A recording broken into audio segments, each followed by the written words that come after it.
In Little Italy, one candle burned too long and lit a murder.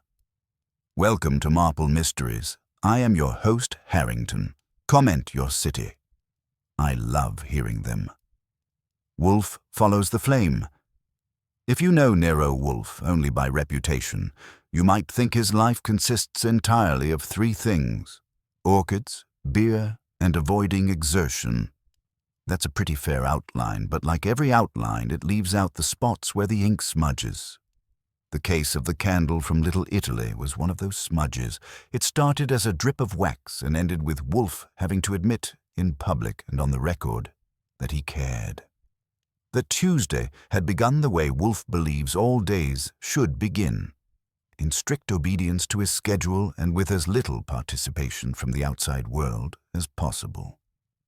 At 11 o'clock sharp, he came down from the plant rooms and settled into his office chair as if gravity worked harder on him than on the rest of us. I was at my desk with the morning mail. Fritz was in the kitchen composing something that would make a Frenchman reconsider his nationalism, and the universe was minding its own business. The phone rang at 11:15. I picked it up. Nero Wolfe's residence, Goodwin speaking. Is this Archie? A man's voice, brisk and low, with that nasal edge you get south of Houston Street and west of Bowery. Frequently. Who wants him? This is Marco Vassalli, from La Candela on Mulberry. That rang a bell loud enough to compete with traffic. La Candela was a small place down in Little Italy that served osso buco, capable of making a grown man reconsider his religious affiliation. Fritz had eaten there once, on my reconnaissance, and come back talking about the veal shank in a way he usually reserves for butter. Wolfe had never set foot inside, naturally, but he'd sent Fritz down 3 times in 6 months to confirm whether the cook was a savant or just having a good year. Sure, I said. I know the joint. You trying to sell us a table? I need to see Mr. Wolfe. The briskness had a crack in it. Today. Right away, if possible. I glanced at Wolfe. He had a yellow book of something Balkan open on his lap and was pretending not to listen. The tips of his fingers touched, his eyes were closed, and he was being a mountain. Mr. Wolfe is booked solid with more important things, I informed Marco. Eating, reading, and thinking. But I am empowered to accept a summary of your troubles for the low fee of... Someone's trying to destroy my restaurant. The words came out flat, the way people talk when they've already raised their voice too much and hit a wall. This is not about a bill, not a landlord. It is, how do you say, sabotage. I want Mr. Wolfe. That got my attention. Restaurants trying to destroy themselves are common. Restaurants worth eating and that somebody else is trying to destroy, less so. Also, La Candela had a line on Saturday nights that could make a cab driver pray for rain. What kind of sabotage? I asked. Not on the phone. Please. I know he is, Expensive. I pay. But I must see him. Hold it, I said and pressed my hand over the mouthpiece. Client in distress. From La Candela, I told Wolfe. Claims sabotage. Willing to pay. Wants you today. Wolfe didn't open his eyes. No. He says someone is trying to destroy his restaurant. That is his affair, and his misfortune, Wolfe said. I am engaged with Kukic's analysis of Ottoman administration, which is not. Tell him to consult the police, a lawyer, or a priest according to his preference. I moved my hand and did my duty. Marco wasn't pleased, but disappointment found plenty of company in New York every day, and I was used to passing it around. I see, he said. Mr. Goodwin, I send you something. You show him. Then he decides. Yes? Look, don't. But he had already hung up. I put the receiver down and looked at Wolfe. You heard. I did my best to preserve your way of life, including all 3 of your hobbies. If he sends over a lasagna, I'll take responsibility. He grunted. For Wolfe, that's not small talk. It's punctuation. I went back to the mail. A bill for the oil, a letter from a publisher asking if Wolfe would consider endorsing a cookbook. He wouldn't, and the language I was going to use to say so would not be suitable for kindergarten. And an invitation to a lecture on modern criminology at NYU, which I briefly considered attending before deciding life was short enough already. At 11:43, the doorbell rang. Fritz answered it. A moment later, he came into the office carrying a small cardboard box with enough caution to make you think it was ticking. "For Mr. Wolfe," he said. The return address was La Candela, written in a heavy, impatient hand. I took the box. It wasn't heavy, but it had weight. There's a difference. I put it on my desk and looked at Wolfe. "That goes in the kitchen," he said. "I have no intention of being bribed with food." "I'll do my best to keep you unbribed," I told him and opened it. Inside, cushioned by crumpled sheets torn from a restaurant ledger, was a candle. It was about 8 inches tall, thick as my wrist, and made of white wax marbled with streaks of red, green, and gold. Around the middle was tied a strip of red cloth, knotted twice. The wick at the top had been burned, but only a little. What made it interesting to me wasn't the rainbow wax or the strip of cloth. It was the way the candle had been used and then put out. The wick was black and glossy, as if it had been pinched between wetted fingers. Pinned to the cloth strip with an ordinary brass safety pin was a slip of paper torn from something fancier. Cream cardstock with an embossed border. On it, in ink that had made the pen work for its living, someone had written 3 words in tight, cramped capitals: "Let it burn." I turned it so Wolfe could see. He opened his eyes and focused on the candle like it had committed an offense against the Constitution. "What the devil is that?" he demanded. "A candle," I said. "From La Candela, naturally. Vulgar, but not illegal. There's a note." I read it aloud. Wolfe's lips compressed. "Bring it here." That was more movement than you'd get from him if lightning hit the stoop. I rose, carried the box over, and set it on his desk pad. He didn't touch the candle. Wolfe treats unfamiliar objects the way other men treat wet cats.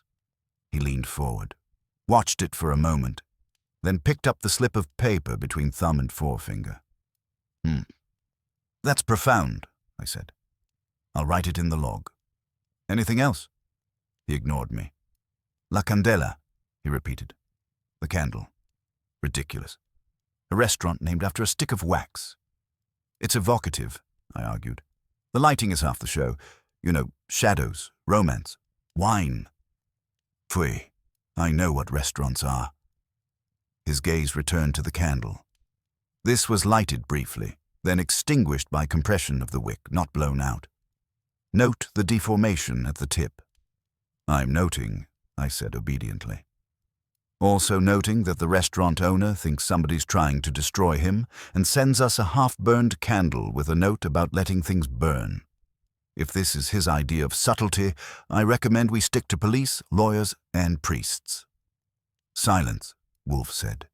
He sniffed the air delicately. "Bring it closer." I obliged, holding the candle 6 inches from his nose. He inhaled, then again. "Anise," he said, "and rosemary. An olive oil base, infused." I sniffed too. He was right. The wax carried the scent of a kitchen and not Fritz's. There was something else, bitter and faintly metallic, that I couldn't place. "I suppose you want it tasted," I said. "Just a lick?" "No," he growled. "I want it explained." "That makes both of us," I said. "You have 2 options. You can either ask the man who sent it, or you can invite the candle to sit in the red leather chair and see if it talks." Wolfe stared at the thing for another long moment. Then he sighed, which in his case is like a lesser man jumping a ditch. "Call him," he ordered. I got the phone book, which I keep within arm's reach so I don't have to listen to him complain about modern civilization every time we need a number. La Candela's line was busy the first try. On the second, I got a woman who barked "pronto," and then, after I identified myself, yielded the phone with a speed that suggested Marco had briefed his staff on the importance of Nero Wolfe. "Mr. Goodwin," he said. Still, the candle arrived. "Mr. Wolfe has sniffed it and pronounced it a problem. You will see us." "That depends on whether you can get here before he changes his mind again," I told him. "He'll see you at 3 o'clock this afternoon, here at the Brownstone, West 35th Street. Bring yourself, any documents, and, if possible, something suitable for reheating." "I bring what you need," Marco said. 3 o'clock. Grazie. I hung up and reported to the mountain. "You have a date?" Wolfe's eyes had gone back to the book. "Archie, do not be puerile." "Sure, I'll be mature as anything. Why the reversal? First, you don't want your schedule disturbed.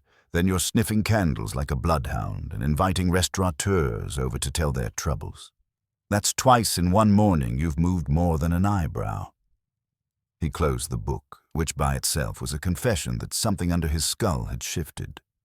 "Fritz respects that man's craft," he said slowly. "You have reported that he cooks with intelligence and vigor." "Vigor is putting it mildly. He nearly cried over the risotto." "Indeed, I dislike waste, especially of talent. If somebody is attempting the systematic ruin of an accomplished cook, it is offensive. It touches me." His gaze sharpened. "And I do not take kindly to men who presume to meddle with my meals." I grinned. "So this is personal, not about justice or truth or the good of humanity."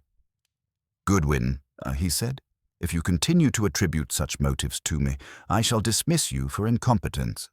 We will hear Mr. Vassalli. That is all." It wasn't all, of course. Things that start with scented candles and cryptic notes rarely are. At 12:30, Fritz announced luncheon, and we put the candle on a side table like a prop in a bad stage play. Over cold tongue, horseradish, and a salad that had spent quality time with vinegar, I tried again. "You know, that note could mean anything," I said. "Let what burn? The restaurant, his temper, his marriage, the candle?" Wolfe grunted around a forkful of tongue. "Words acquire sense only from context.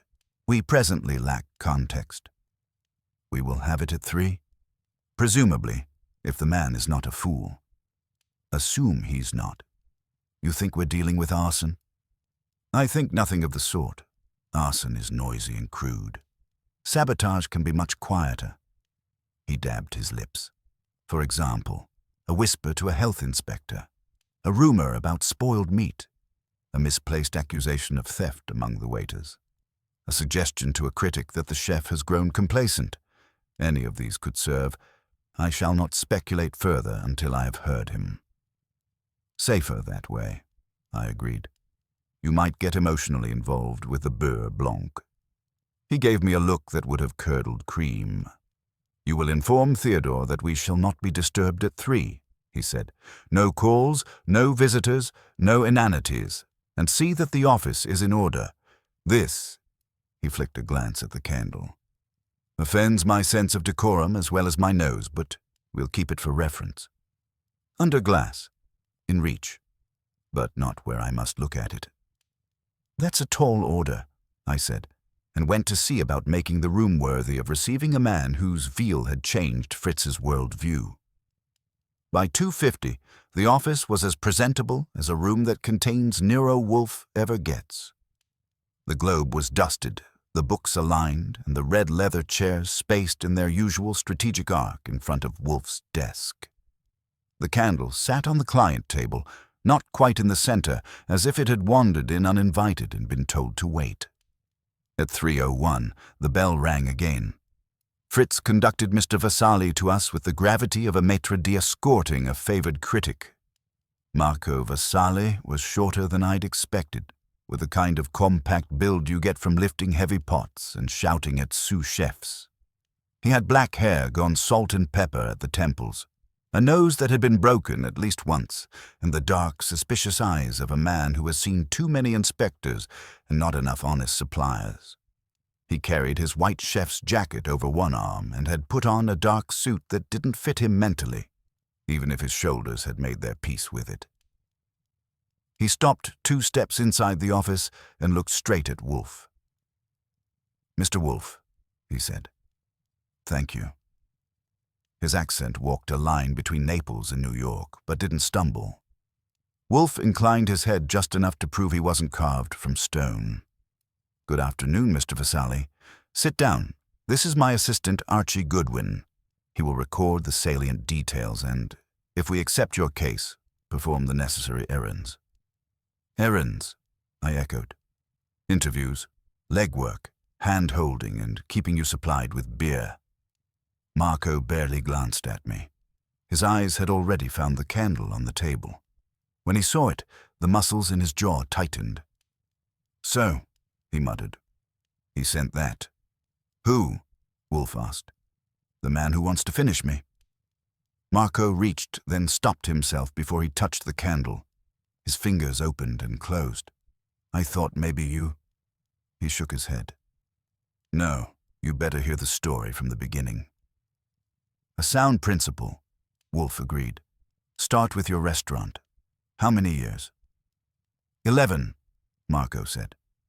"I opened La Candela in 2014 with my cousin. I cook, he runs the floor. We had nothing, only a loan and my mama's recipes, but we work, we sweat, and people come. We build. Now we are full many nights, and people write about us. The Times, the magazines, the bloggers, everyone. We do not get rich, but we are known." "And someone objects to this," Wolfe said. "Yes. At first, small things. A shipment of veal that smells wrong. We send it back. The supplier says sorry. It happens. Then the city inspector comes. He finds nothing big, but he writes that our refrigerator is 2 degrees warmer than it should be. 2 degrees. We fix. A week later, someone posts online that they got sick after eating my seafood. No name, no proof, just words. But people read. Has business declined? A little. Enough that I feel it in my sleep." He grimaced. "Then 3 weeks ago, I find this on my doorstep when I open for lunch." He jabbed a finger at the candle. No note, just the candle, with those words. "Let it burn." "What did you infer?" Wolfe asked.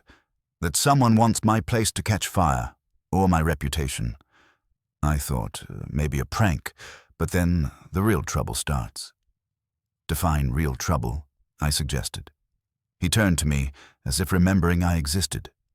2 nights after the candle, a man comes to eat. Alone. Nice suit, no tie. He orders the osso buco, the house wine. He smiles, he pays, he leaves a big tip. Next day there is a review online, anonymous. I went to La Candela and saw a rat on the floor near the kitchen. The owner laughed when I told him. Marco's face colored. "Rats? In my kitchen?" "Never. I would cut off my hands before I allow it, but people see that. They believe. I do not laugh. I do not even know who wrote it. But I think it is him, the man who came alone. I remember his face." "Have you told this to the police?" Wolfe inquired. Marco snorted. "The police. They say, 'It is just the internet, Mr. Vassalli. People lie. Keep your place clean and you have nothing to worry about.' They do not care if one bad comment, 2 bird inspections, a rumor here, a story there, all together. Make customers stay away. I know my business. This is a pattern. Someone pushes, little by little, until I fall." "And the candle?" Wolfe persisted. "The candle, I know." Marco rubbed his forehead. "In our neighborhood, we use candles in the church, at the shrines on the street. For the saints, the dead, the people we pray for. But there is also other use. Superstition, vengeance. You write a name, you tie a cloth, you burn the candle and say words, and you wish bad luck on somebody. Stupid, yes, but some believe. The way this one is tied, extinguished." His fingers flexed again. "It is like a message. You think you can put out what I start, but it will burn anyway. That is a lot to get from a lump of wax, I remarked. For you, maybe. For me, I grew up with these things. My grandmother, she cursed the landlord twice a week with candles like this. And did the landlord suffer? Wolfe asked dryly. Marco shrugged. He had 3 heart attacks in 10 years. Statistics, Wolfe grunted. So you receive this candle, then the supposed rat sighting. Anything further? Yes. Last Thursday a couple comes in, say they have a reservation under Kelly. We are full, but I check the book. No Kelly. They get angry. They shout that we lost their table. We do not respect customers. It makes a scene. After, I see on the reservation platform, someone cancelled. They're booking the day before, using our account. We did not cancel it. Someone hacked it or called pretending to be us. Again, small thing, but it makes us look careless. And the platform cannot trace the change? They say the change came from our login. That is impossible. Only my cousin and I know the password. We did not touch it. Your cousin's name? Luca. He is younger than me. Good with people. Good with numbers. Not so good with staying calm. He thinks maybe someone wants to buy our place cheap or push us out so another restaurant can take our spot. Rent is going up everywhere. That theory has merit, Wolfe said. Have you been approached with an offer to sell or to invest? Marco hesitated. Yes, once, before the candle. There we go, I said.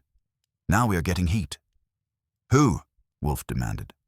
A man named Felice Caro, Marco said. He runs another restaurant 2 blocks down, Trattoria Caro. Bigger, louder, more, how you say, fancy. He comes to see me one morning, says our street is changing. The tourists want something modern. I should take his offer and let him reimagine La Candela. I say no. This is my place. My food. He laughs. Says, we will see in a year if you still have a place. I tell him to get out. We do not talk again. Then the candle comes. I see, Wolfe murmured. He closed his eyes briefly, then opened them.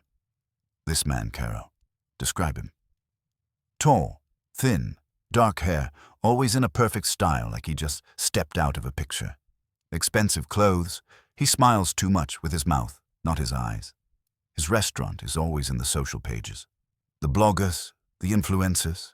He has money behind him. Me, I have only my food.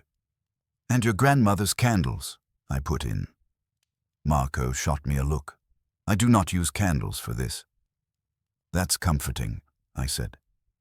Mr. Vasali, right now what you've got is a string of annoyances and one ugly scented souvenir. You want Mr. Wolfe to do what, exactly? Marco turned back to Wolfe, his shoulders sinking slightly. I want to know who is doing this, and I want it to stop. If it is Caro, if it is someone else, I do not care. I pay your fee. I sell my car if I must, but I will not let anyone take my place from me piece by piece. I built it. I bleed for it. You understand? Wolfe regarded him, expressionless. I've seen him look at prime beef with less attention. What do you expect to happen if this continues? He asked. People stop coming. The inspectors find new things. The bank calls. In a year, I'm closing and someone else moves in with a big sign and a new story. Maybe they even call it La Candela still, but it is not mine. And you think I can prevent this outcome? Marco spread his hands. Everyone says you know things, that you see patterns, that you can sit in a chair and still stop bad men. So I come. Maybe I am stupid, but I come. For a moment, the room was quiet. Even the candle seemed to wait. Wolfe shifted his bulk, reached for the bell on his desk, and pressed it. Fritz appeared in the doorway with his usual silent efficiency. Beer, Wolfe said. And for Mr. Vasali, coffee if he wishes. Or something stronger.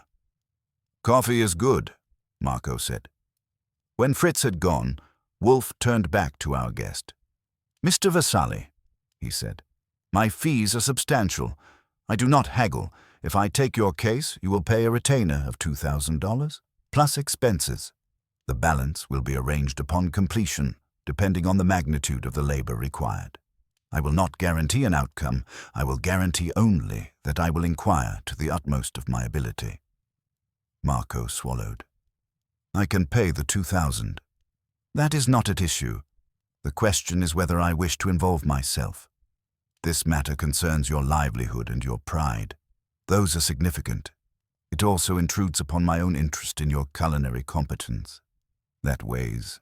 However, I do not relish entanglement with petty restaurant rivalries and neighborhood theatrics. He paused, then nodded once as if confirming something to himself. Nevertheless, I will undertake it. Marco exhaled like he'd been holding his breath since Mulberry Street. Grazie, Mr. Wolfe. Do not thank me yet, Wolfe said. You may regret it when Mr. Goodwin begins prying into your affairs. Archie. Sir, you will accompany Mr. Vassalli back to La Candela this evening. Observe the premises, the staff, the clientele. Speak discreetly with his cousin and anyone else you deem pertinent. Ascertain the schedule and habits of this man Caro and his establishment. And, Archie, yes? Pay close attention to anything that burns. That line would have made a beautiful curtain, but we weren't in a theater and the show hadn't really started yet. I got my notebook, Marco got his coffee, and the candles sat there on the table, smug and silent, while the first spark floated across town from Little Italy and settled neatly inside the brownstone on West 35th Street. I don't know if you've ever watched a mountain delegate, but that was what I was seeing. Wolfe had decided that somewhere down on Mulberry Street someone was playing with matches near his dinner, and the mountain was pushing me downhill to stomp around in the smoke. Marco drained his coffee like it might be his last stable liquid for a while, then stood and dug for his wallet. Wolfe stopped him with a small flick of fingers. Later, he said. If this proves to be nonsense, I shall feel less defrauded if I have not yet touched your money. Leaving aside the candle, of course. That is already an affront. It's not nonsense, Marco said. You will see. He looked at me. You come tonight, yes? We open for dinner at 5. Best time is between 6 and 8, when it is busy. I checked my watch. It was 3:45. I'll be there at 6, I told him, in a jacket that won't scare the customers. Good. He nodded once, hard, like an order up. I go now. The accountant is coming, and my cousin will panic if I'm not there to explain. He threw one more look at the candle, muttered something in Italian that I'm pretty sure wasn't a blessing, and went. Fritz escorted him out. When the front door closed, Wolfe leaned back and shut his eyes. Well? I asked. Do we like him? He is not a fool, Wolfe said. He is not subtle, but he is not a fool. His distress is genuine. His account is internally coherent. His enemies, if he has correctly identified them, are not trivial. A pause. And Fritz will be insufferable if that kitchen is lost to incompetence when I might have prevented it. There it is, I said. Civic duty and an apron. Anything you want in particular from my first visit? Yes. The usual. Eyes, ears, and tongue. Inquire among the staff about recent disarrangements. Do not interrogate them like a policeman. It would be crude. Listen, and look for the man with the too perfect hair. Caro. Caro, he nodded. If he is the architect of this harassment, he will not be able to resist monitoring its effects. A man who builds a fire tends to watch it. Sure, I said, and I'm the one who goes near the flames. That, Wolfe said, is what I pay you for. By 5:30, I was in a cab heading downtown, dressed business casual enough that I could be mistaken for a man with a reservation and not a man with a notebook. The sky was the color of dishwater and threatened rain without committing. On Mulberry Street, early prep smells were leaking out of doorways, garlic, tomato, grilling meat, hot pavement. New York was stretching toward dinner.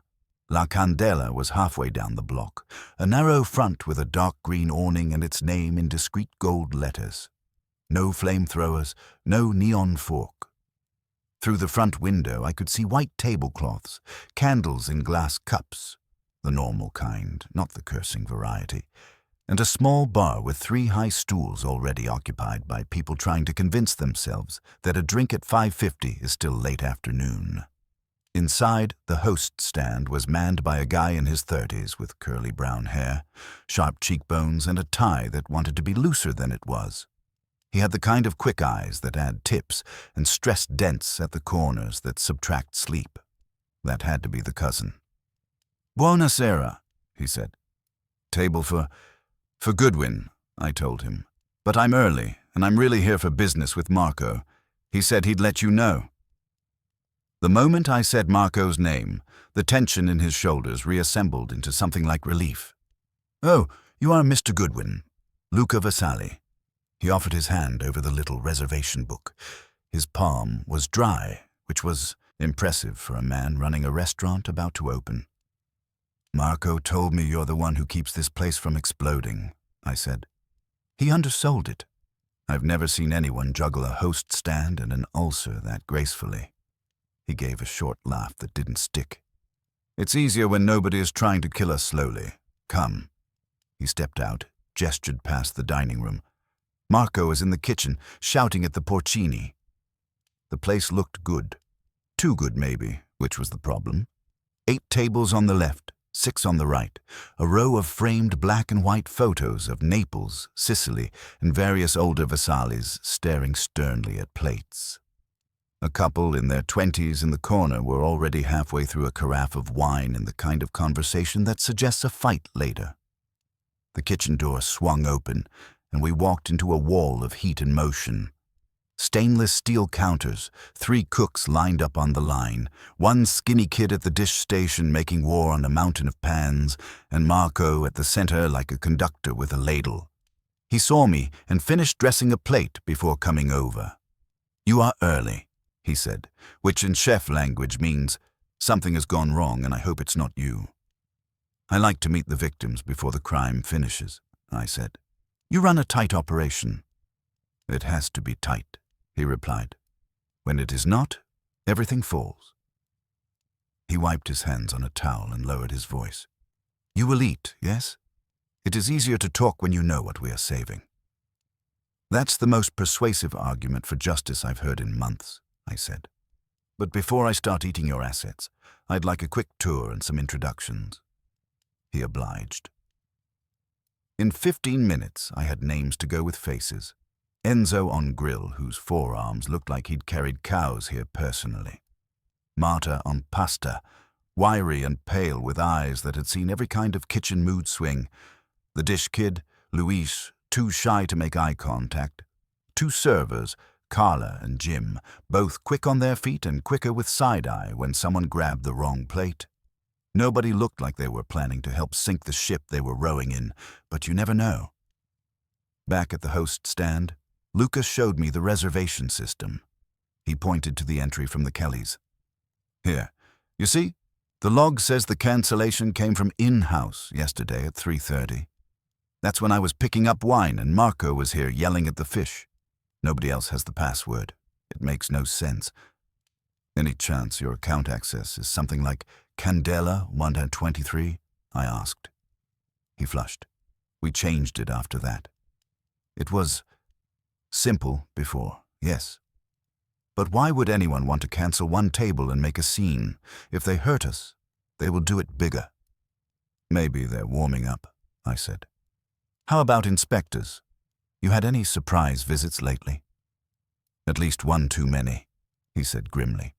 2 weeks ago, a man comes, not the one we know. He asks many questions about storage, suppliers, staff. He writes, but after, there is no report. The regular inspector, when he comes, knows nothing about him. A phantom inspector, I said. What did he look like? Tall, dark hair, nice shoes. Luca's mouth thinned. Like Caro's crowd. That fit a pattern I didn't like the shape of.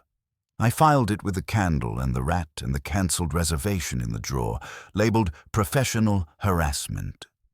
"Speaking of Caro," I said, "does he ever drop by or send his people to snoop?" Luca hesitated. "Sometimes I see his manager outside, smoking, looking at our door. Sometimes some of his servers come eat late after their shift and they watch everything. We are not friends, Mr. Goodwin. Before, it was just competition. Now," he spread his hands, "now I look at every stranger and wonder." "Don't look at me that way," I said. "I'm on the payroll." I checked my watch. "I'll take a table, let the evening happen around me. You pretend I'm just another hungry guy, and if anyone watches me too hard, I'll try to blush." He nodded, grateful not to be the only one carrying the paranoia. "We give you a good table," he said, "but not too good. If they think you are a critic, it makes a different kind of trouble." He seated me by the window, where I could see both the room and the street. A basket of bread and a small dish of olive oil with a little red swirl, chili, I guessed, appeared by magic. I dipped, tasted, and decided Fritz had not exaggerated. There was the anise again, faint and haunting, like the candle had been melted out of this very sauce. Out on the sidewalk, people were starting to drift. A couple paused to read the menu, then moved on. A delivery guy pushed a dolly stacked with boxes. Across the street, in front of a louder, shinier place with a sign that said Trattoria Caro in letters you could see from a helicopter, a tall man in a perfect suit leaned against the brick, smoking and looking over at La Candela with the expression of a man waiting for something he's already ordered. If Wolfe wanted a man who builds a fire and watches it, I had just spotted a likely arsonist. If I'd been casting the movie, I couldn't have done better. Across from me, under the big Trattoria Caro sign, the tall man flicked ash like it owed him money and watched La Candela the way a cat watches an occupied mouse hole. Even from this distance, the hair was too careful, the suit too smooth.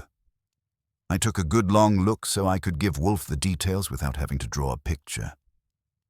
Marta appeared with a menu and the kind of polite smile restaurants issue with the silverware. "Buonasera," she said. "Mr. Goodwin, yes?" "Luca told me. You will let us feed you properly." "I'm practically helpless against it," I told her. "Bring me what you'd eat. Cry over if it got a bad review." Her eyes did a quick, sharp sweep of the room. She didn't flinch, but there was tightness at the corners. "We cry over everything lately," she said. "I bring you the osso buco. If you don't like it, you lie." "That's fair," I said. "Start with whatever you think is safest." "Nothing is safe," she said, mostly to herself, and left. I watched Mr. Perfect Suit stub his cigarette, check his watch, and go back inside Trattoria Caro. A minute later, a different man came out of Caro's, shorter, broader, with a manager's shoulders and the gait of somebody who thinks sidewalks are there for his use personally. He leaned in La Candela's direction, took a long, professional look at the door, then ambled down the block like the world was his inventory. That gave me 3 names for Wolfe's blackboard: the headliner, Caro, his probable lieutenant, and whoever wrote their playbook. Inside, tables filled. The carafe couple moved on to second glasses. 2 older women sat near the bar and began a detailed critique of their grandchildren. A solo guy in a gray blazer took the 2 top to my right, faced outward like he wanted to watch the room without being obvious about it. He ordered the seafood special and water, no ice, in a voice that tried to be casual and missed. I marked him. Anonymous internet rat spotters have to eat somewhere. My first course arrived, a plate of grilled calamari with a lemon wedge and a drizzle of something green and promising. The squid was tender enough to make me briefly question my line of work. If Wolfe's moral outrage needed fuel, this would do. While I worked on it, the door opened and admitted a new kind of trouble. 30-ish, blonde streak in dark hair, black-framed glasses, leather jacket over a simple dress, and a phone in her hand like a permanent appendage. She had the self-conscious unconcern of someone who spends a lot of time photographing plates. The host stand routine played out. I watched Luca's face when she said her name, Kelly. He flinched. So this was the lost reservation in the flesh.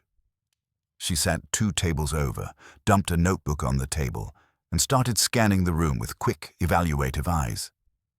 If you're keeping track, we were now up to a rival across the street, a probable plant on my right, and a maybe-burned Kelly, who looked like she could turn a restaurant's mood with one blog post. Not bad for an hour. When her server came, she smiled like a woman who knows her power and ordered with deliberate care. "I'll have the osso buco and the house red," she said. "I've heard interesting things." Luca's jaw muscle twitched. He retreated, and the noise level in the room climbed the way it does when people start to forget they're strangers. I took my time with the main course when it came. Marco wasn't kidding. The ossobuco deserved health insurance. I made appreciative noises while I listened to Sant, the room. Twice I heard rat in the low mutter of nearby tables. Once, review. The damage was seeping, not gushing. Halfway through my plate, there was the kind of tiny hitch Wolfe lives for. Carla, one of the servers, came out of the kitchen carrying a salad. She took 3 steps, stopped, frowned, and turned back, all in 2 seconds. She held the plate at arm's length, looked closer, and her face went hard. I caught Luca's eye and followed his line of sight. Carla whispered to him. He took the plate, peered at it, and swore, softly but fluently. After a beat, he composed his features and disappeared through the kitchen door with the offending greens. I didn't have to guess what was wrong.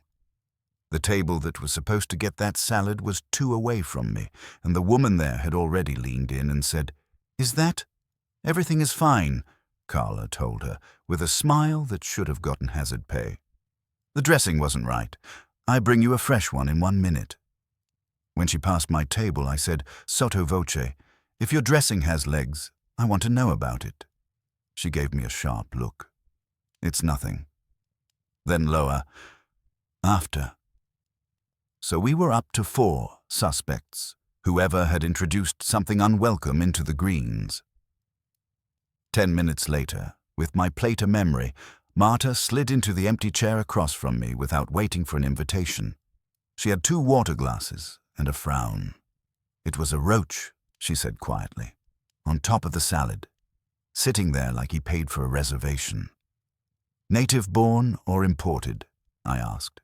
"We do not have roaches in the cold table," she said. "We clean. Every night, every morning. I would eat from that station with my hands. That thing was not there when the plate left the pass." "Meaning someone added a guest of honor en route," I said. "Yes." Her eyes flicked to the floor. "Luis says he saw a man near the service station, bending over the plates like he dropped something. When he looked again, the man was gone, and then Carla is walking out with the salads." "Which man?" I asked. She jerked her chin toward the guy in the gray blazer on my right. He was poking at his seafood and looking bored, but his eyes were alive. "Luis is sure," I pressed. "Sure enough, he looks like he wants to hide under the sink," she said. "I believe him. Somebody wants pictures of bugs in our food on the internet." "Not tonight, not on my watch," I said. "Give me the check before he decides to treat the tiramisu the same way."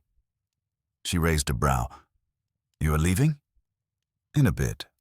First, I'd like to see if your roach wrangler makes a call." I smiled. "Don't worry. I won't tell him you pointed." She snorted and went back to work. I nursed an espresso and watched Mr. Grey Blazer finish his meal. He looked around twice, the way people do when they're deciding if they've done enough damage for the evening, then got up, dropped cash on the table, and headed out. I left a minute later. On the sidewalk, the air had cooled enough that steam from the kitchens made little ghosts in the street lights. Grey Blazer turned left, away from Caro's. I fell in behind him at a polite distance. He lit a cigarette and took out his phone. I didn't have Saul Panza's gift for lip reading at 40 yards, but I didn't need it. When he stopped near the corner and leaned against a lamp-post, his voice carried just enough. "Yeah, I did it," he was saying. "No, they didn't serve it. He caught it. Look, I'm not going to get arrested over a salad, okay? You want more, you pay more." He listened, snorted, and pocketed the phone. Then he crossed the street toward a narrow side door 2 buildings down from Trattoria Caro, the staff entrance, if I had to place a bet. That made him not just a customer, but a neighbor. By the time I got back to the brownstone, it was a little after 10. Wolfe was in the office, naturally, book on his lap and beer within reach. He looked up when I came in and took in my face the way he takes in a plate, for balance and seasoning. "Well," he said, "you were right about one thing," I told him, dropping into my chair. "This is not petty rivalry. It's a campaign, organized, deliberate, and not cheap." He grunted. "Proceed."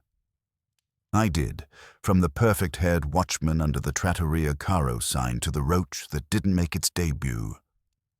By the time I got to Grey Blazer's sidewalk phone call and his little stroll to Caro's back door, Wolfe's eyes were half closed, which for him is full engagement. "So," he said when I finished, "we have an enemy who hires saboteurs to place vermin on plates, manipulates reservations, and fabricates reports. He observes his handiwork across the street while his underlings execute, and—" His glance slid to the candle, glowing faintly where I'd left it on the side table. "He resorts to symbolism when crude tactics do not suffice." "You're pinning the candle on Caro?" I asked.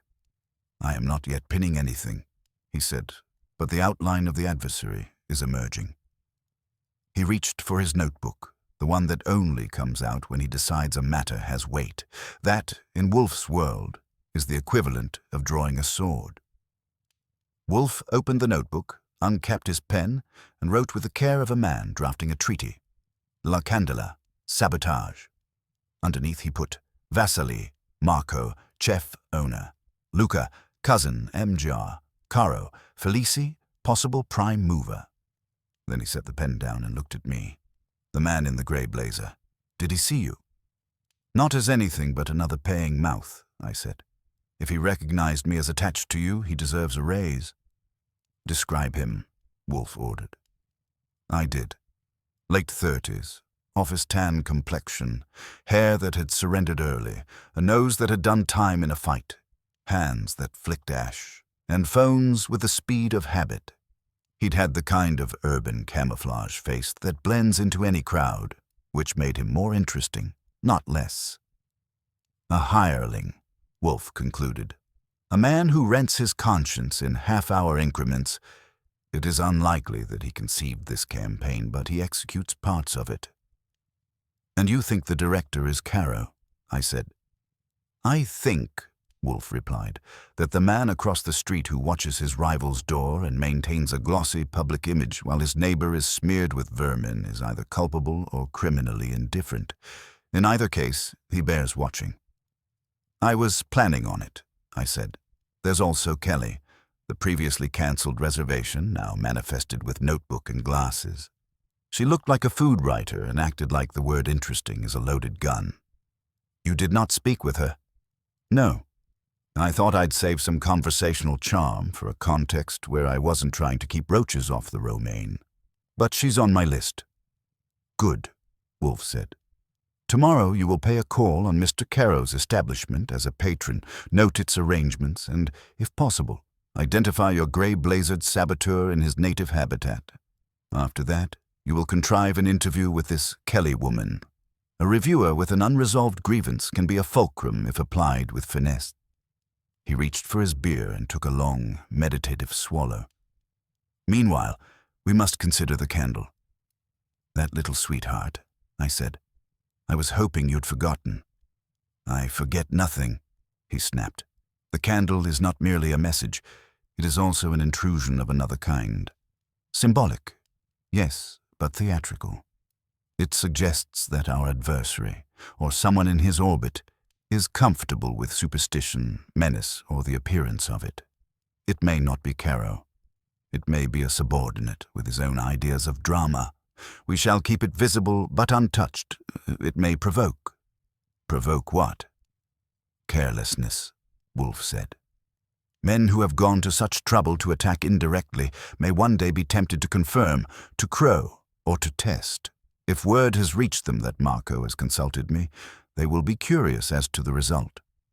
Meaning you expect visitors? I expect, he said, that when one pokes at a wasp's nest, the wasps take an interest in the stick. That was a comforting thought to take to bed. I gave him a rundown of the rest of the evening's impressions.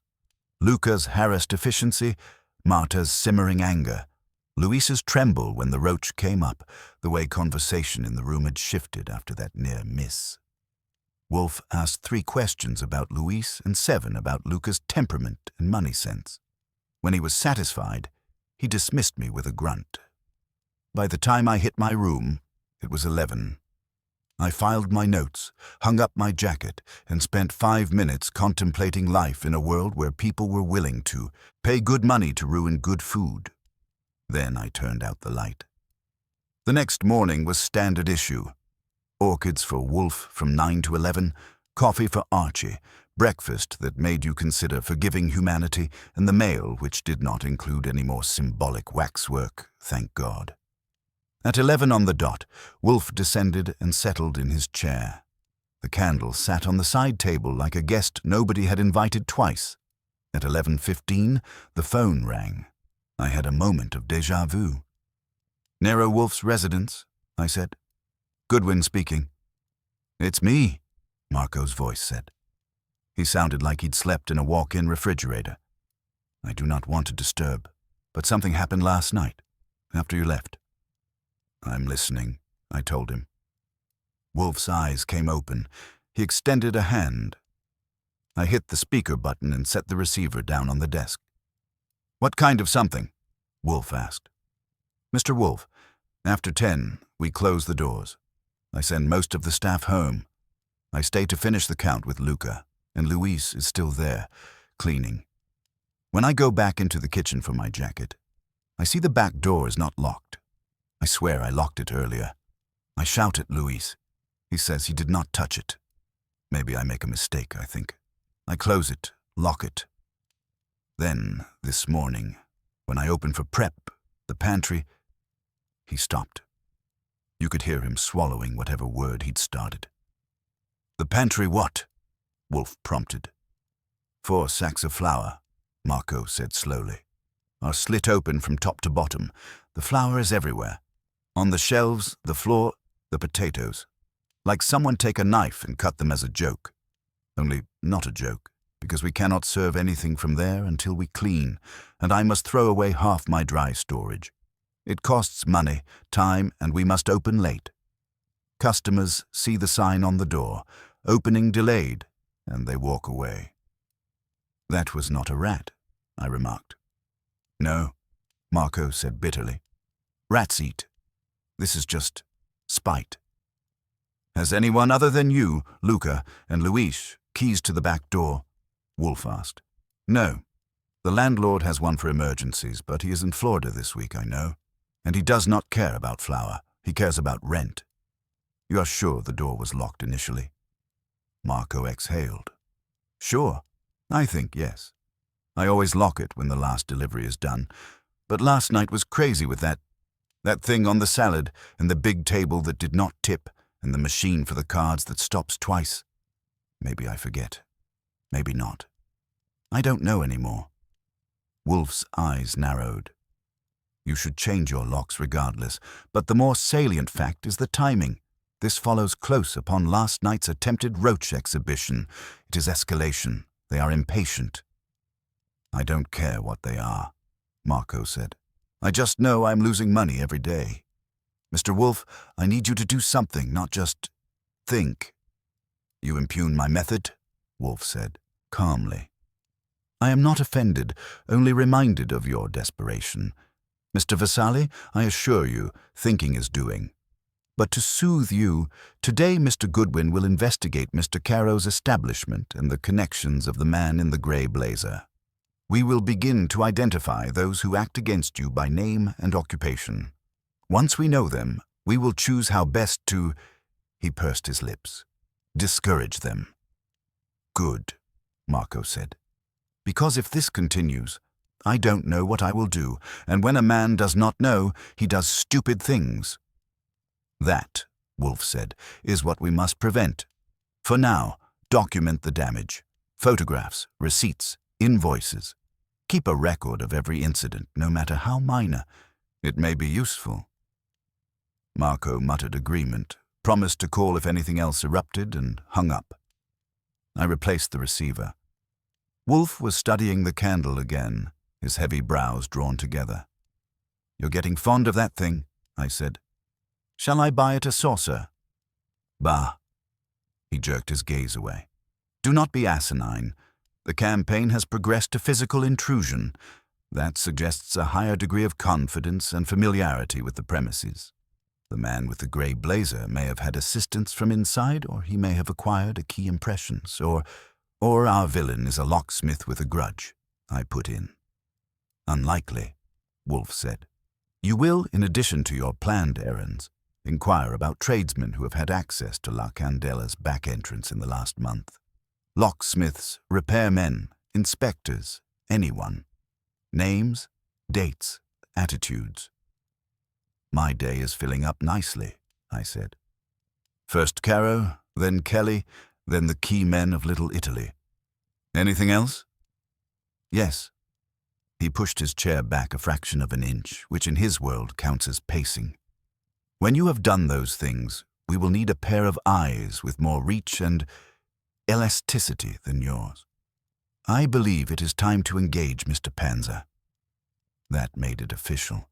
When Wolfe calls in Saul, he isn't just annoyed. He's loading artillery. Wolfe didn't waste time once he'd invoked Saul's name. That's one of the perks of being a genius. When you've decided to move, you don't waste energy explaining why to yourself. "Call him," he said. "Explain briefly. He will come at 3. I checked the time. It was a few minutes past 11:30. "You want him here before or after I go get poisoned at Caro's?" "After," Wolfe said. "I want your impressions uncontaminated by his. You will lunch there. That will suffice." "You say that like it's torture," I told him. "He has good press."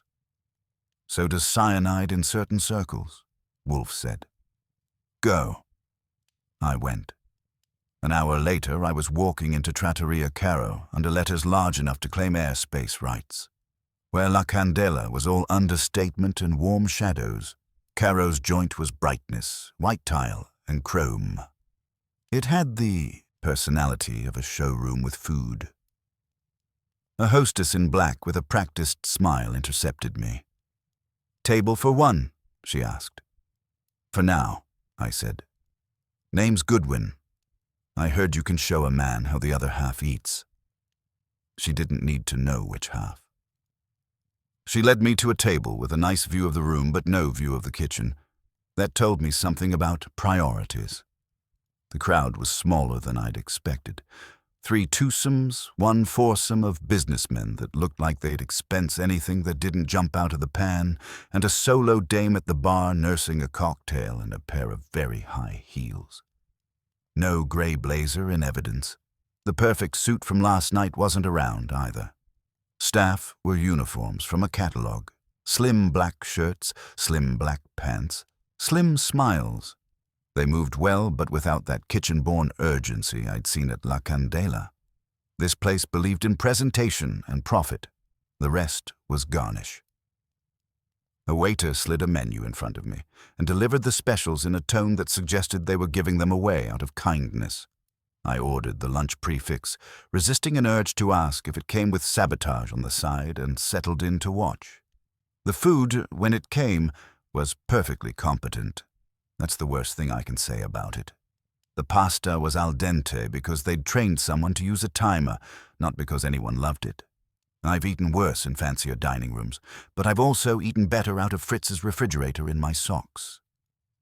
Midway through the main, the front door opened, and in came our man, Tall, thin, hair arranged by committee, suit that looked like it needed to be addressed as Sir. Felice Caro had arrived. He didn't head straight for the kitchen. He took a lap of the room first, checking plates and faces with a genial smile that didn't travel far north of his mouth.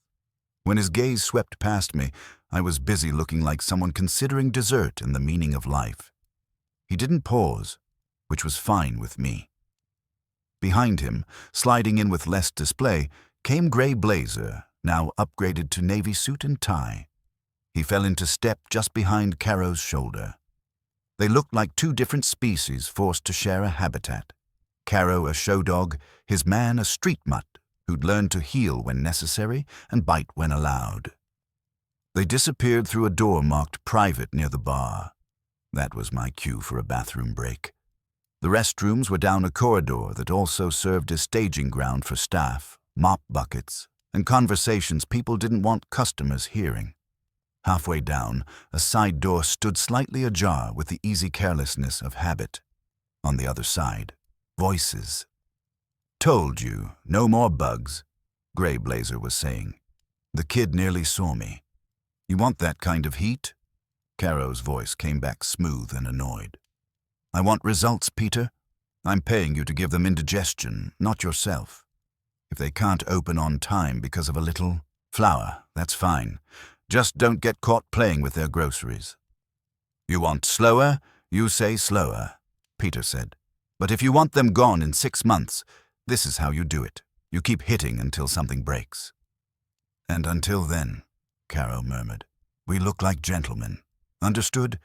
No torches, no threats, nothing that smells like the old neighborhood.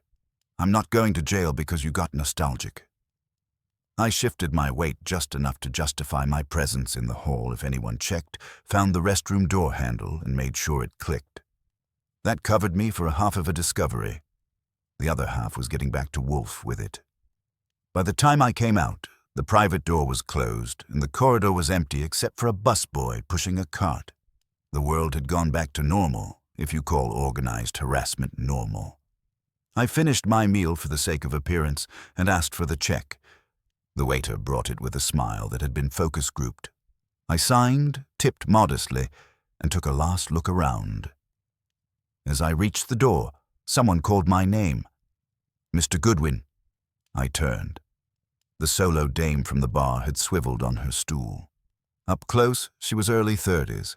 Good jawline and eyes that noticed everything and pretended not to. Her drink was mostly melted ice. "I'm flattered," I said. "Have we been introduced?" "Not exactly." She swung a leather bag onto her shoulder. "But I saw you at La Candela last night. You were there alone, taking everything in. Today you're here, doing the same. Either you're a critic with amazing stamina, or you're working for somebody." "That's a grim view of romance," I said. "I do occasionally eat for enjoyment."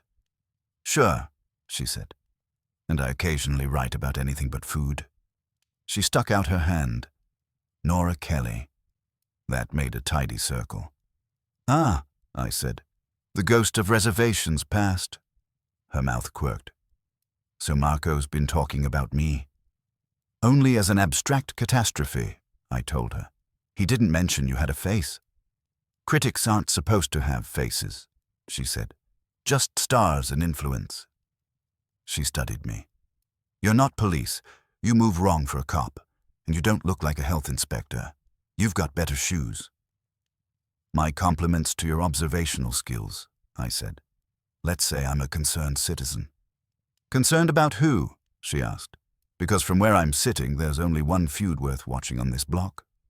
"You tell me," I parried. "You've eaten both sides, I assume." "Professionally," she said. "I did a piece on Caro when he opened. Flashy, clever, good at courting attention. I've eaten at La Candela for years, before anyone cared. Different animal." She hesitated. "Look, I don't know who signs your checks, but if you're trying to figure out why someone's making Marco's life hell, I'm interested, on the record or off, depending on the day." That was too neat a gift to wrap in modesty. "Off the record for now," I said. "Maybe later we upgrade. You busy this afternoon?" "I'm a freelancer," she said. "I'm always busy and always available depending on the fee." "What did you have in mind?" "Coffee somewhere that doesn't serve pasta," I said. "You can tell me what you've seen. I'll tell you only the lies I've rehearsed." She laughed, and it sounded genuinely amused, not professional. "Deal. There's a cafe around the corner that hasn't picked a side yet." We walked out together into the daylight, which had decided to be honest for once. On the way, I glanced back. Through Caro's front window, I caught a glimpse of him coming out from the back, face smooth, smile ready, as if flour, rats, candles, and hired vermin handlers were all someone else's bad dream. By 3 o'clock, I was back in Wolfe's office. He had Saul Panzer installed in the red leather chair, looking as comfortable as any man can look in the same room as Nero Wolfe. Saul's face is a mechanic's, plain, calm, and built around a pair of eyes that should be licensed. "You're late," Wolfe said mildly. "Explain why and make it worth the delay." I did. Saul was still there when I finished explaining, which meant I hadn't bored him. That's one of the ways you can tell a top-flight operative from the amateurs. He listens even when there isn't a meter running. When I got to the corridor at Caro's and the "No More Bugs" speech, Saul's eyebrows did a small, appreciative hike. "Neat," he said. "Very neat. Open corridor, lazy door, good acoustics. They get sloppy when they think it's home." Wolfe grunted. "Names?" "Caro Felice," I said. "Owner and impresario.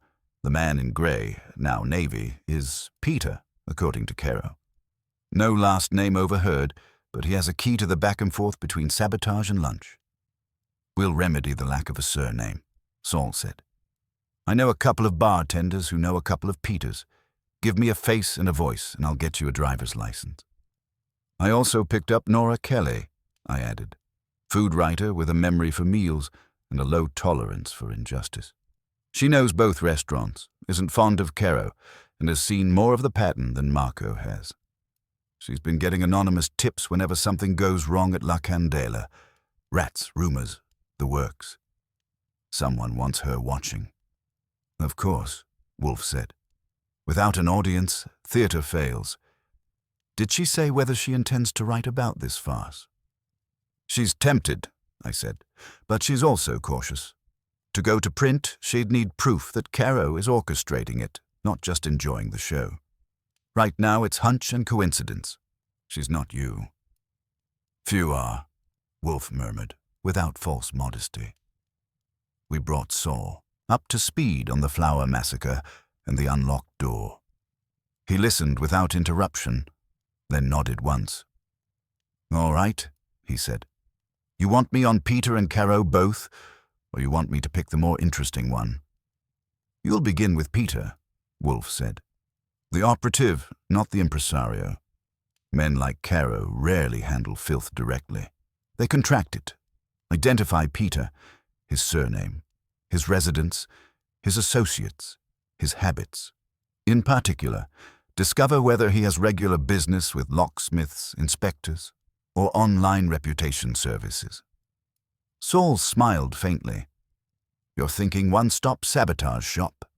"I'm thinking," Wolfe replied, "that it would be efficient for a man of his sort to centralize his tools. He may be more than a thug. He may be a broker of mischief.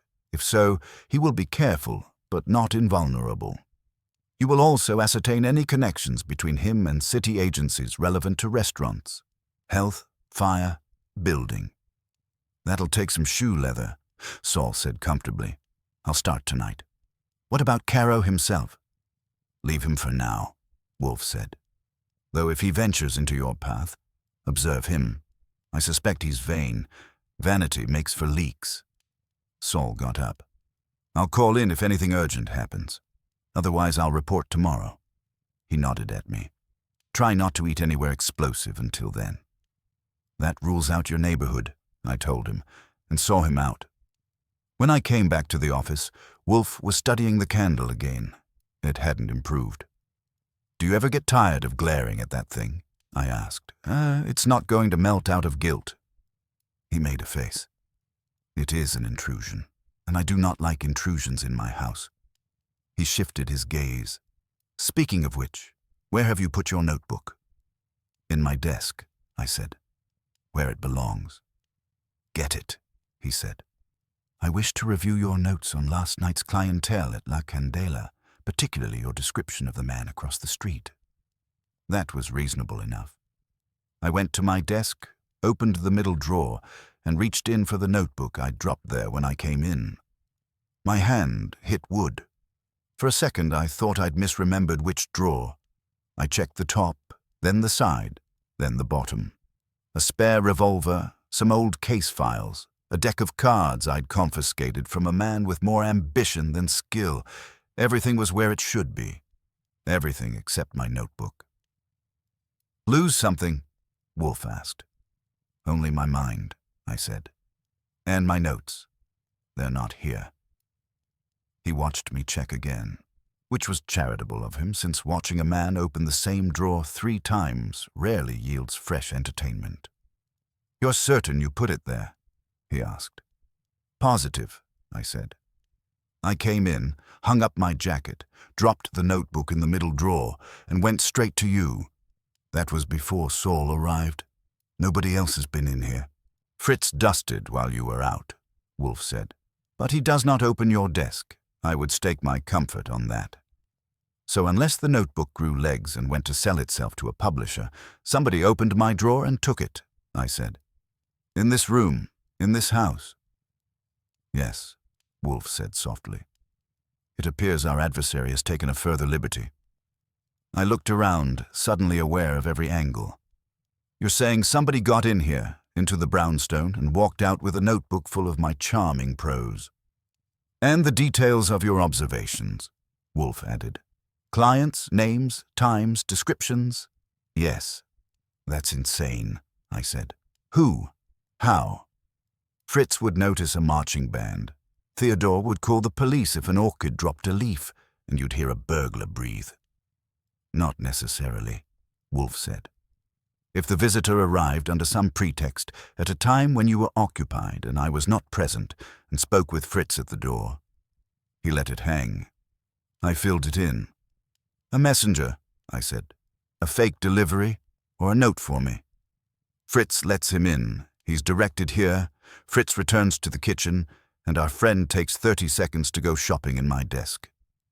Possibly, Wolfe agreed. Or someone with access to the house for legitimate reasons who chose to exploit it. Did we have any tradesmen yesterday? I shook my head. No repairmen, no meter readers. The only visitor besides Marco was the mail. Then we must assume either a deception or timing, he said.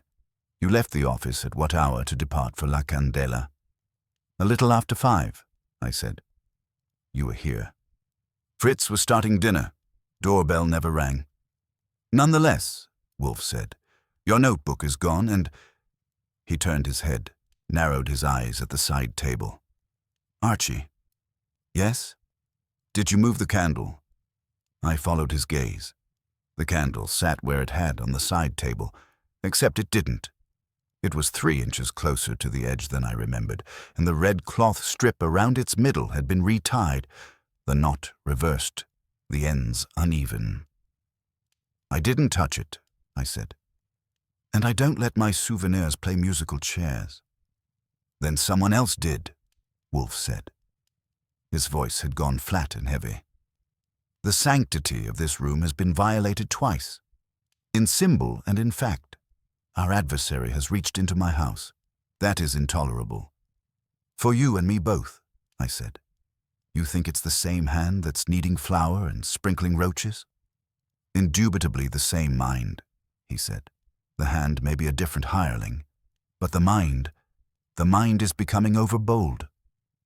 He leaned back, closed his eyes, and for once it wasn't to nap. Very well, he said. If they insist on bringing their antics into my house, we will stop humoring them. It is time we chose a pressure point of our own. I knew the look on Wolfe's face. It was the one he gets when somebody rearranges reality without consulting him. The last time I'd seen it that sharp was when a suspect had lied to him about liking sauerkraut. "You want me to turn the place upside down?" I asked. "Check windows, doors, Fritz's spice rack." "The house is secure," he said curtly. "If someone has been inside, they came as a guest, not a burglar. We will not rectify that by behaving like hysterics." He opened his eyes.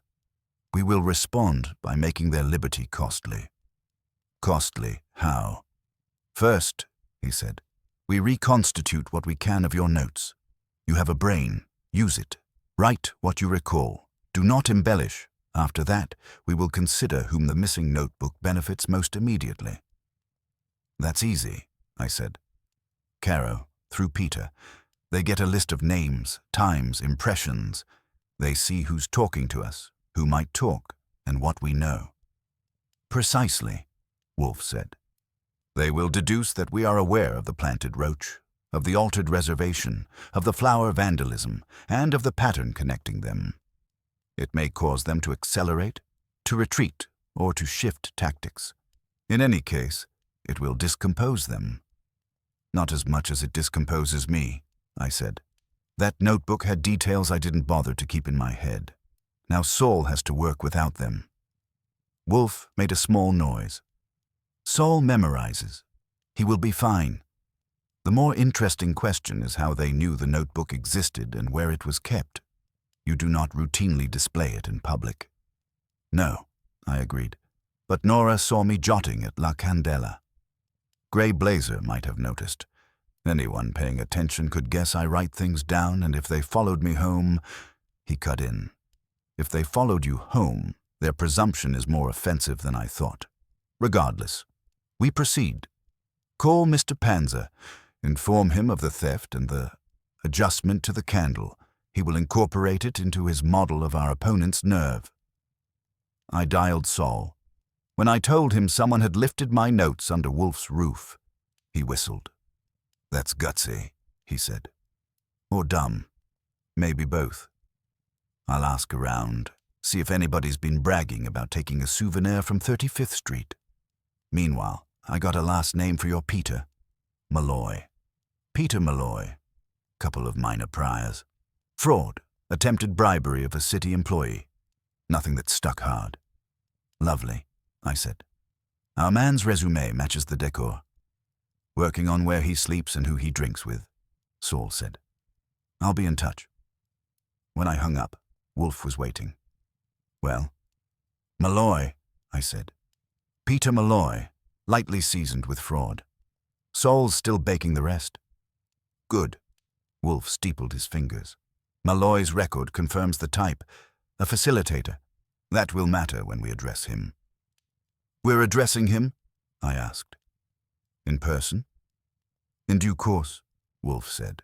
"But first, we will apply pressure where it is most efficient. Not on Malloy, on Mr. Caro." I leaned back. "You planning to send him a candle of his own?" "Don't be fatuous." Wolfe's eyes half closed.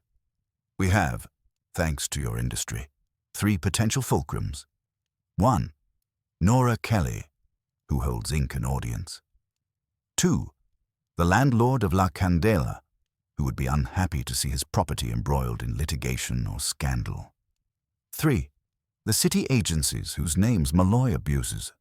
Of these, Miss Kelly is the most immediately accessible and the least tainted. You want me to sic her on Caro?" "I want you," Wolfe said, "to inform her that anonymous tips attempting to direct her malice toward La Candela are in fact evidence of a larger campaign. You will not name Caro. You will, however, make it clear that if she wishes the exclusive story of how a fashionable restaurateur attempted to strangle his rival, she should refrain from publishing until I have concluded my inquiry, and then attend here when summoned." "You're drafting her for the finale," I said. "Among others." His gaze flicked to the empty space in my desk as if he could see through wood. "Our adversary has entered my house." "Very well. We will invite him into my office. But when he comes, it will be on my terms, at my time and in front of witnesses he does not choose." You're talking about one of your little gatherings, I said. All the players in a semicircle and you in the big chair. Call it what you like, Wolfe said. But before that, we must tighten our hand. Repair your notes. Speak with Miss Kelly. Inform Marco that he is not to confront Caro directly under any circumstance. He will answer to me now. And Archie? Yeah. From this point, he said, no one enters this house for business related to this case unless I am present to see and hear it. The brownstone has been disturbed enough. Yes, sir, I said. Next time anybody moves something in here, it'll be because you told them to. See that it is so, he said, and reached for the phone to tell Fritz that, for once, the candles on the dinner table would be omitted. If I'd had $1 for every time I've watched Nero Wolfe turn a room into a mousetrap, I'd own a restaurant of my own by now, one with fewer candles. But even I had to admit this one had a special flavor. When a man breaks into Wolfe's brownstone, moves a candle, and steals my notebook, he is booking front-row seats for his own humiliation. It started with a call to Saul, and Saul did his usual magic. In a day, he had Peter Malloy's history, address, business shell companies, favorite bar, and, most importantly, a landlord willing to let him in. From there, it was a short hop to my notebook, recovered from under Malloy's bed like a guilty conscience wrapped in dust bunnies. Saul also traced the candle back to a little hole in the wall on Mott Street that sold saints, charms, and things a priest would frown at. The proprietor remembered a nervous man paying cash for a Malocchio candle to scare an old-fashioned cook, and remembered the face when Saul showed him Malloy's photo. That tied the wax, the superstition, and the stink to the same pair of hands. The last knot came from my own ears, courtesy of that corridor at Trattoria Caro. Caro and Malloy discussing indigestion, timelines, and not making things look like the old neighborhood. Wolfe doesn't approve of my habit of being in the wrong hallway at the right time, but he uses what it brings in. When he was satisfied, Wolfe did two things. First, he picked up the phone and called an assistant district attorney he knew by name. Don't ask. And informed him that a memorandum on a case of economic sabotage involving false inspections, impersonation of city officials, and a side order of breaking and entering would be on his desk shortly, with corroborating witnesses. Second, he instructed me to invite the whole cast to the brownstone that evening at 8. Everyone? I asked. Even Caro. Especially Caro, Wolfe said. If a man insists on meddling with my house, he can at least have the courtesy to appear in my office while I explain his errors. So I called them, one after the other. Marco and Luca came because Wolfe asked, and they were out of options. Spano, the landlord, came because the words criminal liability and fire were mentioned. Nora Kelly came because I promised her the kind of story that starts careers and ends reputations. Caro came because curiosity and vanity beat prudence 3-1. Malloy came because he thought he was still playing. At 8 sharp, they were all in the office, lined up in the red chairs like a jury that had somehow become the defendants. The candle sat on the client table, its red cloth strip and blackened wick glowing with all the innocence of a loaded gun. My reclaimed notebook lay on Wolfe's desk. Wolfe took them through it in order, like a menu. For Marco, the pattern of sabotage. For Spano, the damage to his property and risk to his investment. For Nora, the anonymous tips traced to a public terminal near Caro's place. For Caro, the offer he'd made to buy La Candela, the resentment when refused, the overheard conversation about indigestion and 6 months. For Malloy, the candle purchase, the fabricated inspector, the locksmith, the break-in at La Candela, and the little excursion into our house to move a candle and steal my notes. Malloy blustered for about 30 seconds. That's the usual limit when Wolfe has facts. He denied the candle until Saul produced the shopkeeper's sworn statement. He denied the notebook until Saul described exactly where he'd found it. He tried to describe himself as a consultant until Wolfe read off his priors and his billing records. Caro tried indignation next. He'd only hired Malloy to manage pressure, he said. He had no idea about break-ins or candles or my desk. Wolfe shut that down with my corridor eavesdropping and the phrase, "No torches, no threats, nothing that smells like the old neighborhood." You could see Caro remember saying it as Wolfe repeated it. Nora wrote it down. It had headline written all over it. Then Wolfe laid out the choice. If Caro refused to cooperate, Wolfe's full memorandum, Saul's statements, the shopkeeper, the locksmith, the fake inspector, my testimony, and Miss Kelly's article would all roll forward like a freight train. If he did cooperate, he would still face consequences, but the DA might look more closely at Malloy and less greedily at him, and Nora's piece could be framed as ambition checked and a neighborhood saved, instead of snake exposed. Caro looked around the room. Marco's face was carved stone. Spano looked like a man who'd found mold in his safe. Nora's eyes were bright and pitiless. Malloy's pulse was visible in his neck. "Fine," Caro said finally. And it wasn't pretty. "What do I sign?" What he signed after I banged it out and Wolfe edited the adjectives was a statement admitting he'd engaged Malloy to apply pressure to coerce a sale, acknowledging that he'd known rumors and false complaints were being stirred, and renouncing any claim on La Candela's lease. A copy for Wolfe, one for Marco, one for Spano, one for Nora, and one attached to the memorandum for the DA. Malloy got advice from Wolfe he hadn't asked for. Get a lawyer, talk fast, and stay off Mulberry Street forever. From the look in Marco's eyes, that last part was less advice than survival. They left in clusters. Marco took the candle, holding it like something he couldn't wait to destroy properly. Nora promised a piece that would tell it straight, which in her vocabulary means people would wince on the right pages. Saul went off to hand-deliver Wolfe's packet downtown. When the front door finally closed and Fritz's footsteps faded toward the kitchen, the brownstone went back to being itself. Quiet, solid, not a theatrical stage anymore. I slouched in my chair.